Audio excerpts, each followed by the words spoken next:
All right. Tomato processing day. We have two lovely assistants. We have our food mill. We've got a whiny border collie in the background. He doesn't know why. Does he know why? No. He doesn't know why. Okay. So this is a wonderful thing that tomatoes go in here, come through here. The pulp and the juice spits out here. The seeds, the skins, and the cores spit out here. It's a wonderful thing because kids love to help with it. You guys have been running one of these since I think you were like 1 or 2. Hello. I've been trying to create voiceover for a tomato processing video for 2 days now, and it keeps not working. So I'm just going to talk. I'm going to explain what we do when we process tomatoes, and then the processing video is going to be on time lapse, just showing what we're doing to music. Watch whatever portion is the most useful to you. I've been processing tomatoes out of the garden for about 20 years now. And it's evolved over time, especially with the addition of kids and different responsibilities and the amount of time it takes to do that. I've planted anywhere from, a dozen to 50 tomato plants. The years that I was pregnant and nauseous, a lot of those tomatoes went bad. But anyway, I digress. The video that you're about to watch, what we're doing is we're just making an unseasoned tomato sauce. So we're chopping up tomatoes, running them through our mill. What that does is it has like a corkscrew through a funnel that has holes in it, and it pushes the tomatoes through, pushes the juice and the pulp through the holes, and the seeds, the skins and the cores spit out the far end. We've worn out. We're on our second one. We wore out the first one. We already have some parts of this one that are broken, but they are a very nice tool to have. I've processed without them, but they are very handy. So we ran about 20-25 pounds of tomatoes through the mill. We got about 8.5 quarts of juice and pulp.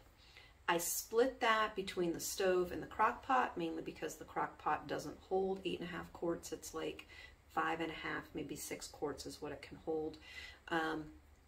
And we cooked that down. I like using the crock pot because I can split up the processing into 2 different days. Like one day I can just run it through the mill, put it in the crock pot, let that run for a full day, and then the next night set up the canner and can the tomatoes. Because before I started doing this, there was nights that I was trying to can tomatoes at midnight or 1 o'clock when I finally got it simmered down to the point that I wanted it. So it's a nice method to use because it just spreads out the tasks and just makes it a more reasonable chunk of time, especially I'm a school teacher once I'm back to school. So ran that through the mill, simmered it down in a combination of on the stove and the crock pot. As we reduced the quantity, it all ended up in the crock pot. So that 8.5 quarts original ended up with 5 and like maybe 1 cup more that we just stuck in the fridge. The extra cup just went in the fridge for something later.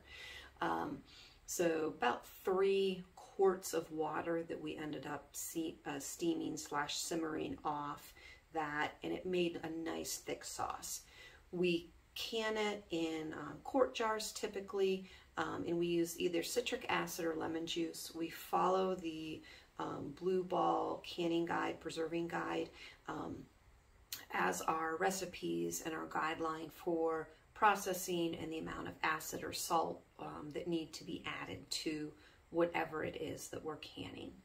I believe it's a ½ teaspoon per quart jar and a ¼ teaspoon of citric acid per pint jar. You can also use lemon juice, but that is a different amount that I don't have off the top of my head. So we sterilize our jars in the dishwasher. You can do that in the dishwasher, or you can just wash them with hot soapy water and boil them in the canner for about 10 minutes. It's always a fun game to figure out how many jars do I need clean, how many lids do I need clean, and what sizes, because your typical canning jars are either narrow mouth or wide mouth, and Murphy's Law always says that if you have only wide mouth lids, you have only narrow mouth jars clean. But that's a whole nother game that you end up playing. So canned it, citric acid, or put it in the cans, added the citric acid.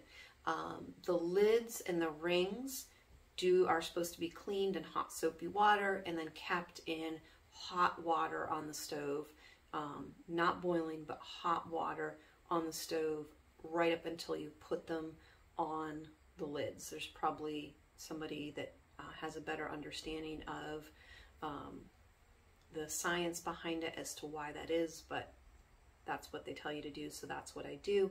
And then we have like a little brown wand, looks like a brown pencil, no, not much bigger than that, but it has a magnet on the end, and the job of that is to get the lids and the rings out of that hot soapy water. It is a very handy tool to have. So rings on, or the lids on, the rings on, finger tight, and we load those in the canner. Now the canner has like a cage that you can lower down in. It sets up on the edge and then you lower it down into the water. I have found when I load it I put a jar dead center and then add each of the handles, and that kind of gets some weight in the center so that when I go to either side it doesn't tip. Don't know if that's 100% necessary, but that's always felt like the right way to do it for me, and it might save some aggravation for some of you later.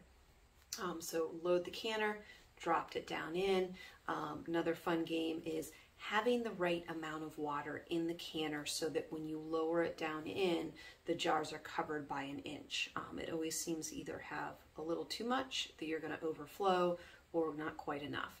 It is a good idea to somewhere just have a pot going with some hot or boiling or almost boiling water, so that when you do put the jars down in and you find that you need some water, you can easily add some water that's already hot, so that it just kind of reduces your processing time. So you lower the water in. In the video you're about to see, Luke and I had to scoop some water out because it was overfilled. Again, it's always a fun game. That processed for 45 minutes boiling. And then this is something new. I have a canning book that's like 20 years old, and then I have this canning book that I think we bought a couple years ago. It's the same Blue Ball canning book, but it's just updated. But the newer version, after you boil it, you take the lid off and you just turn off the heat and let the jars sit for 5 minutes before you remove them. And then we've got like a grabber that holds on to the jar, and you want to set them somewhere on a hot pad. If you have counters like ours, I know if you have like certain countertops, you can just put hot things directly on the counter. Somewhere where you can let them sit, because they're supposed to sit undisturbed for 12 hours before you store them away. So far this year, I think we're up to like 12 and a half quarts of canned tomatoes. And then yesterday we just made some tomato paste for the first time. We'll see how that works. We end up buying tomato sauce for making pizza because we don't seem to have it thick enough. So we thought if we had some tomato paste, that would be a nice thing to add and then make it so we don't have to buy as much from the grocery store. Another easy thing to do, if you just have a few tomatoes coming in at a time, or you don't have a ton of time to do the whole processing thing, something that's very quick is to core the tomatoes and score them at the blossom end. So you just cut the core out and slice an X in the skin at the opposite end and freeze them. That makes it so either when you have more, you can take them out and can them, or you just, when you take them out and use them as they are.